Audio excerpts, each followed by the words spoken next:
this switch over? Yes, good. Okay, good, great. So let's talk about monads once more. So we all know monads are a popular way to represent side effects in Haskell. But sometimes their type lack a little bit of expressive power. For example, if we look at IOInt, that doesn't tell us anything about what kind of I/O is done. It could be writing files, it could be communicating over the network, it could be launching the rocket somewhere. We don't know. So people have suggested generalizations of monads to solve this kind of problem. So here we see the type signature of standard monads. And one generalization of these type signatures is to add in one additional index for effect monads. And this additional index describes what kind of effects happen within the computation. And this would be one way to solve the problem we just had with I/O, where we just list the kind of effects that we want to put in there. And these indices are essentially a monoid on the type level, so that the bind operation can concatenate the effects together, or rather union the effects together. And so yeah, this should not be confused with the value level mappend, but it's a type level function which does the appending. And then of course in the return operation we don't want any side effects, so we put the neutral element of the monoid there. Another notion that has also been proposed to generalize monads are HOR, or indexed monads. These introduce two additional indices, and they can be thought of as a pre and a post condition for monads for the computation. So it's like a HOR triple. And the bind operation can be thought of as the composition law of HOR logic, where a post and precondition fit together, so we can fuse the computations together. And the return operation doesn't have any side effects, so it's like the empty statement law. It doesn't change pre and post condition. And I think a popular use of this is, for example, the session types that we've heard about already, where you put the network protocol before the computation and the network protocol after the computation into those indices. And finally, many people have also proposed Oh, sorry. There we go. This better? Good. So finally, we have constraint monads, where we want to constrain the result values of our computations. And this is useful if we want to use certain data structures as monads. For example, sets, where we need an ordering constraint to give an efficient implementation. And it is also useful if we want to write a DSL, but our target language restricts the kind of result values we want to work with. So yeah, we have all these different notions floating around, and there's one big problem with them, because each type constructor here has a different arity. So here we have a unary type constructor, here we have a binary one, here we have a trinary one. And if we want to state the type class in the classical way as we do it for monads, then we have to fix the arity of this type constructor during that definition. And that means we're not actually able to give a type class in this format that represents all of these different notions at the same time. Which means that for each of these notions, there are different type classes floating around. And that entails that there are duplicate versions of the standard library functions floating around. So people are actually re-implementing the library functions all the time for this. Although their actual implementation doesn't differ, just their type. And it also entails that if we try to use these different notions within the same module, then that can become very cumbersome, because we have to actually annotate every do block with which kind of notion we're currently using. So to solve this kind of problem, we are looking at a unified notion that captures all of these notions using the same type classes, and then allows us to use them seamlessly with each other. And we've called this notion supermonads. So let's have a look of how we actually represent supermonads in Haskell. So here again, we have all the type signatures of our binds and returns for the different notions we were talking about previously. And as we said, the type constructors are kind of incompatible with each other. But there's a neat encoding which we've already used in our previous work about polymonads, and which I think was first used by Edward Comet in one of his monad param libraries.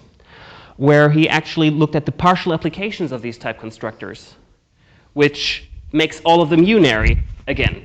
So they're all compatible with each other all of a sudden.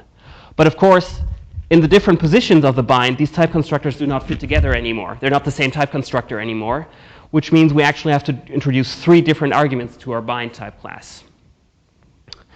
And this way we can encode all of these bind operations within one type class. But because the type constructor in our return is also incompatible with the other ones, and it would be unclear which one of these to use for the return, we of course have to also introduce a separate return type class. So our supermonads would be represented by 2 different type classes, by the bind type class and the return type class. And I'm not going to show the return type class here, but it's extremely similar to the bind type class, just with one argument and the return type signature. Yeah. But you might have noticed that there are still these constraints down here, which are not reflected up here.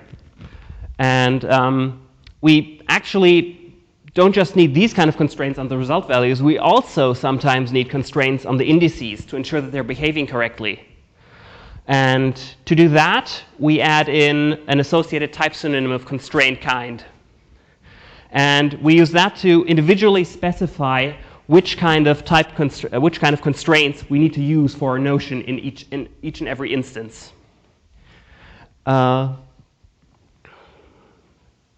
Yeah, this may look a little bit unwieldy at first, but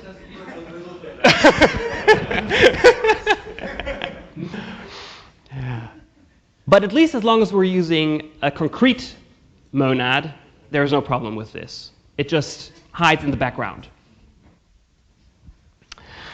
So now we have a notion that captures all of these different notions now, but the problem is type inference breaks down a little bit because we've lost the connection between our different type constructors.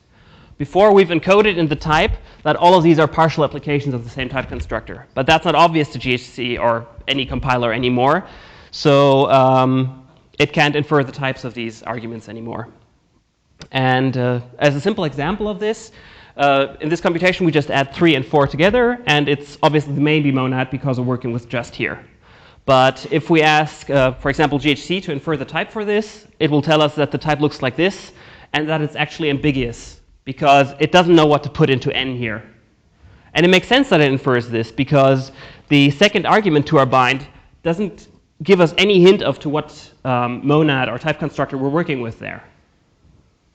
And that's why we can't just use these type classes on their own. And to solve this, we could solve this issue by adding type annotations, but then we would defeat the whole purpose of the encoding, because we would be adding more type annotations than we needed to add annotations before to distinguish which monad we were actually using. So to solve this, we took the route of actually implementing a constraint solver plugin, which actually helps the constraint solver along with what we just lost by the encoding. And this is a feature that GHC offers from 7.10 onwards, and which just allows you to specify a standard Haskell module, which is loaded during compile time, and which GHC asks whenever it cannot make any progress with the constraint solving anymore. And then the plugin can provide some help with the inference. So let's have a short look at how the plugin actually does that. First of all, it ensures that all our bind and return instances actually follow the pattern that we expect them to follow. So all of the 3 arguments for a bind are partial applications of the same type constructor. And it also ensures that for each of these type constructors, there's exactly 1 bind and exactly 1 return operation. Yeah. And if we now encounter a constraint that has ambiguous type constructors in it, we can, because we have the background knowledge that we're working with our monads here, just infer that these are actually partial applications of the same type constructor that we've already have in here. Of course, we can't infer the indices yet, because we don't have that information. But to do that, we can just look at the instance for the bind, which we ensured that there's exactly 1 instance for each type constructor. So it's so things match up at that point. And if we then unify the instance head with the constraint, we can see that we can infer that this index is supposed to be j, this index is supposed to be k, and although we don't exactly know what I is supposed to be, we at least know that it's supposed to be the same I on both sides in this case.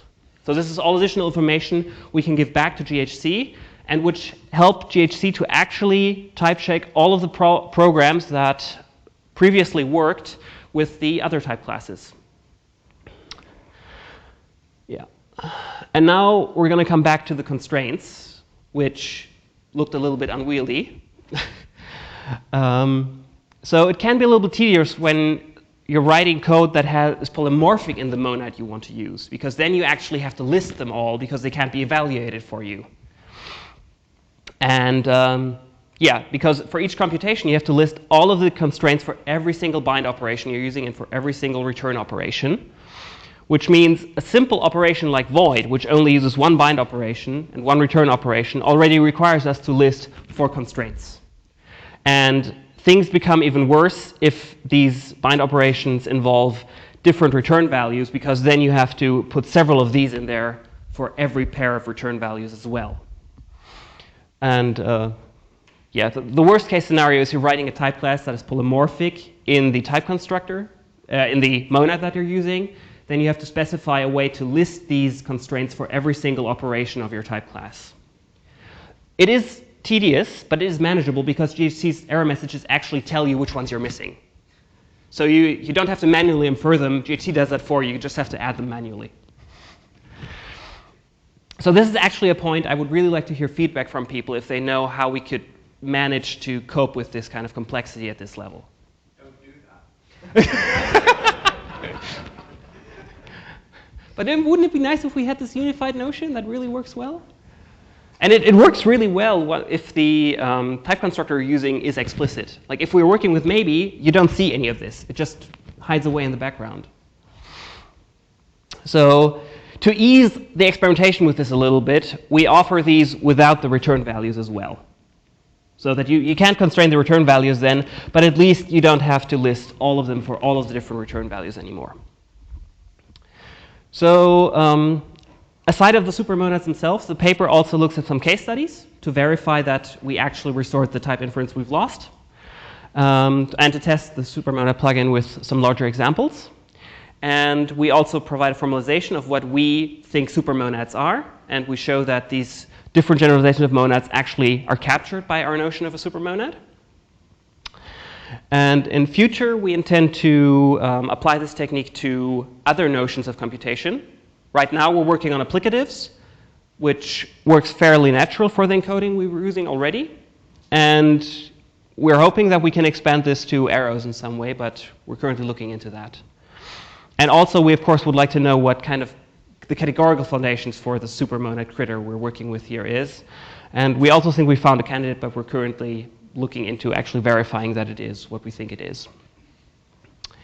So let's summarize all of this by looking at a little code example of what we've gained through this encoding and how it actually hides away, although it looks so complex in the first moment. So this is a small server using session types, which actually just receives a message and always returns Pong. It just Pongs back to you all the time. And the main just executes the server for you. And so we're using 2 different kinds of monads. We're using the standard IO monad here, and we're using session types here. And if we don't use supermonads, we have to annotate the binds we're using in this do block and the binds we're using in this do block. And oh no, we nested things, so now we have to fully qualify what kind of bind we're using up there as well. And if we use supermonads, all of this goes away, and you can interact with them seamlessly. And you don't see any of the trouble that you've seen previously. All that you see is that this is session types, and the Supermonad plugin automatically figures out for you that all of this is a computation in session types. Could you go back to the previous slide for a minute? Yes, there.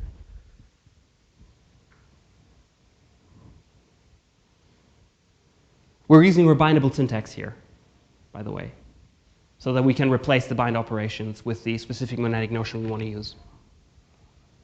Does this rebind be done at the top level of the module? Yes, you could probably do that, but then you would still have to specify them when you want to use a different notion from the top level bindings.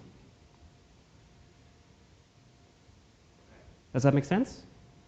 Okay. So yeah, that was my talk. You can find the source code for this on GitHub, and I've also uploaded a package to Hackage. And thank you for listening.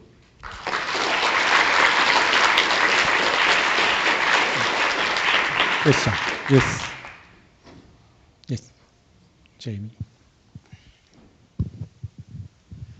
Oh, no, Jamie. I'm sorry. Hi, thank you. That was fun. About the categorical generalizations, it seems to me that the effect monads and the parameterized monads are both indexed by something effectively monoidal. So we think the categorical generalization of this are lax two functors. Right. And with the constraints, the way you presented the monads with bind, you have two different type parameters there, the A and the B.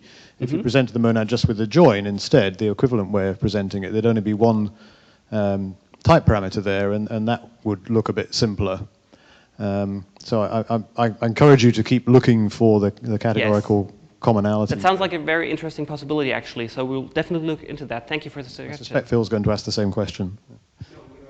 Okay.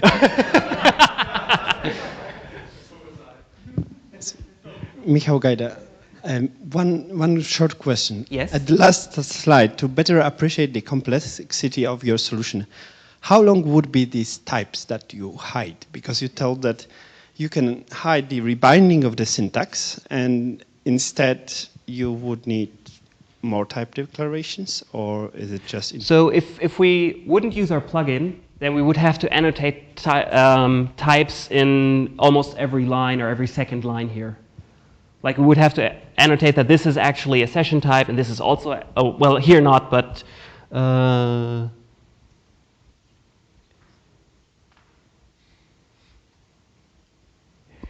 so we can take this. So it gets really, really unwieldy. We tried to do this. We have a full example of several thousand lines of code where we did this.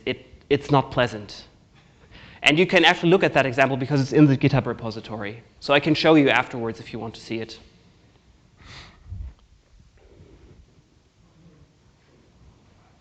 Okay, so I have a question, and then... Phil Wadler, University of Edinburgh.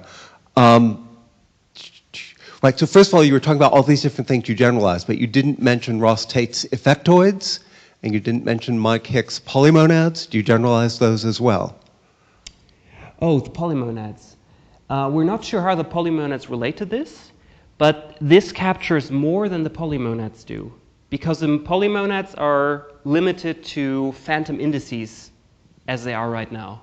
And this is not limited to phantom indices. Right, and what about Ross Tate's effectoids?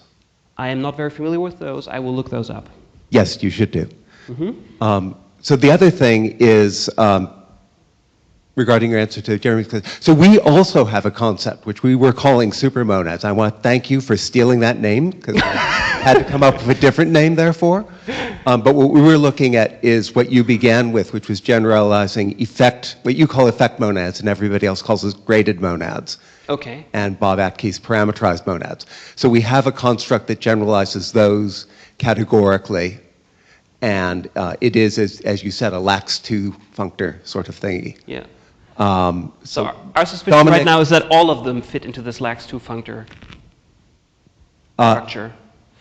So we weren't looking at the constrained things that you were doing. Yes. So I will not say that we cover everything that you cover, but we have a categorical structure that generalizes these things. Okay. We weren't looking at what you were doing with making the types obscenely general and using constraint solvers in Haskell or any of that, but just looking at the appropriate categorical structure that generalizes graded and parameterized monads. So Dominic Orchard and I will have a paper coming out on that. It's almost done. Okay. I'll keep an eye out for that. I definitely want to read it. We will announce it when it's done. It should be done in a couple of weeks, Dominic tells me. He's had to move, so it slowed us down a bit. If you have an early copy, I'd be happy to receive that from you. Give me your card and I'll make sure you get a copy. And that was one reason I asked you about effectoids, because, again, those don't fit into our structure. At first, oh, damn, we can't do absolutely everything. And then we thought, that's fine. You don't necessarily have to do it. Absolutely.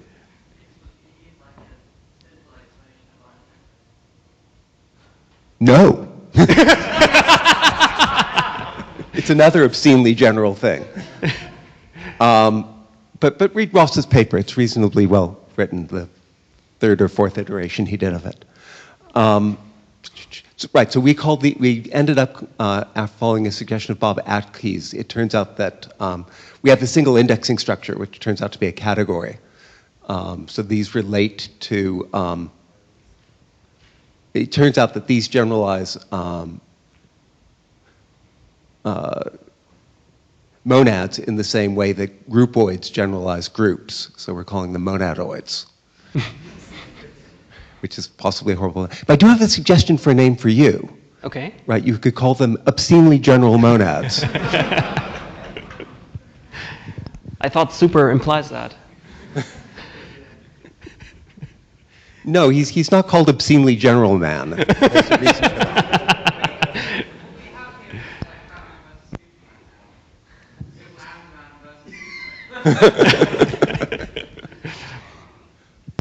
Okay. So, yeah. Thank you. Mark Hopkins, Combank.